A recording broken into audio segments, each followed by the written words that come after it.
Hi, in today's video, we are going to talk, are you an empath and how can you protect yourself if you are?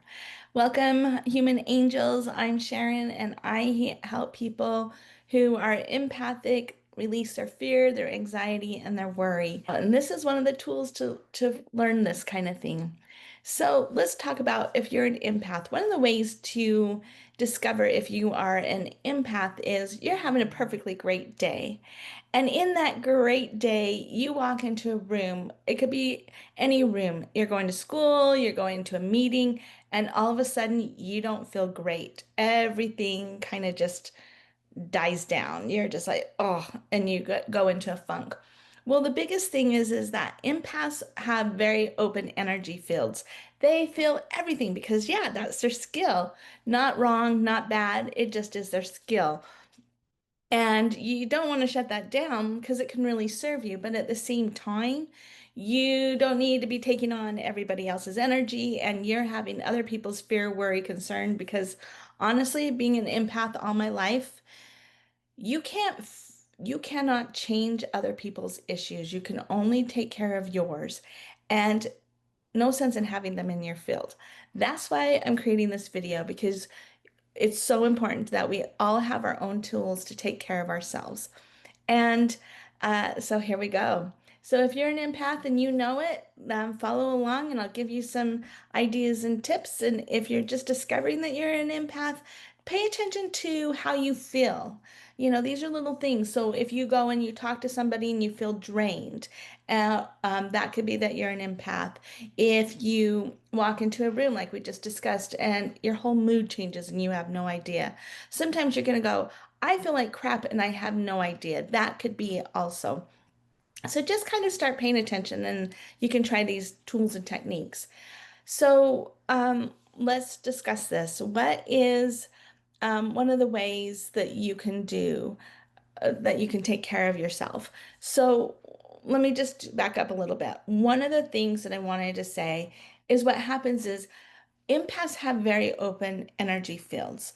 And so to me, if we kind of put it in a picture, it'd be like your auric field is this is your space. And instead of saying, you know what, I only allow what serves me to come in, you're open to everybody. So you feel all the good, you feel all the bad, and then you can't interpret what is truly you and what truly isn't.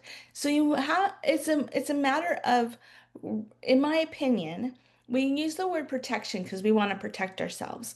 But truly, if you are in a vibration that does not allow things that don't serve you, they can't come in. That is a protection mechanism. You can put up all kinds of defenses, and yes, when you're first getting started, I highly recommend that. But as you build up your own self-worth, as you build up your own power and empowerment, you will naturally start to take care of these things so that not all denser energies can connect with you or come into your field. You just don't allow it, and so it just bounces off. Or if it comes through, it goes right through you because it can't stick to anything. So this is the fun part. So if now that you're aware of it, it's a matter of changing the vibration. So how do we change vibration? I mean, this is about empaths. They're feeling the energy, they're feeling the emotion. That all emotion has major energy to it. And so whether it's big or if it's positive or negative, sometimes both are overwhelming. And you really want to be able to be in a place of stable, for me, it's stable foundations that can spread my own joy, not major happiness, not off the wall exuberant that nobody knows what to do with, just my own joy of peace, happiness. And it brings a real calming effect to the room, and it brings a lot of safety within people to be with you. And honestly, that's what I want. I don't want too much of the positive and too much of the negative, because too much of a good thing is not a good thing, and too much of the negative is doesn't feel good either. So how do we do this? So first of all, basic technique, you got to decide you're worth it. I mean, empaths, I think, have had a little bit of a let people walk all over them, but they unconsciously did not realize it to the core value. And they didn't know what was happening because if you're like me, you were born that way and it's been that way forever and you don't know any different. So what you don't know, you don't know. So first things first, make a choice. Choose, choose, choose, choose. I am powerful. I am safe. I think these are things that I take back my power. That's a big affirmation you can say to yourself. I own my power. I take back my power. I am worthy. I mean, there's lots of stuff that can come up when you start to take back your power, but it is very, in my opinion, very first step because it puts you in creator mode on this planet, and we are all creators. You may not feel like it because you're in that vibration that says, no, I can't. It's just a vibration. Choose a different vibration. So this, and here's how you can start. So choose. Number one, choose, choose, choose. So number two, once you choose that, what can you do? Because sometimes your energy is all in different parts and places on this planet. You went to the store and you left your energy on the watermelon, or you left your energy on the ice cream, and you don't even know it. You just did it. So sometimes your energy is so scattered that you can't find it and you've got everybody else's in. So a couple of things that you can do. You can close your eyes, take a deep breath, and say, I choose to call back all my power. Now, you can do that and then start feeling that to come back in. Sometimes you're so full of everybody's energy that you truly need to clear out their energy first. There's 100 billion different ways, in my opinion, that you can do this. It's the intent behind it. So, intent to me is the thoughts, the words, the feeling, especially the feeling behind it. And when it's in alignment to the thoughts, the words, and the feeling, that is a very, very powerful intent. That's what puts you back in your creator space. So as you step back and you go, okay, I choose to take back my power. I can feel all kinds of stuff in my field. You can do several things. I've heard take a rose and you can just like pretend to vacuum it out all the way around you in your auric field. That works. If you're very empathic and you can see the layers within the auric field, you can command all of those to clear. You can spin your chakras to clear. You can take roses and blow them out. I've seen lotus flowers. I've seen flames. Nothing there, whatever works for you is correct. There's no right or wrong. So do that. The other thing is you really want to ground.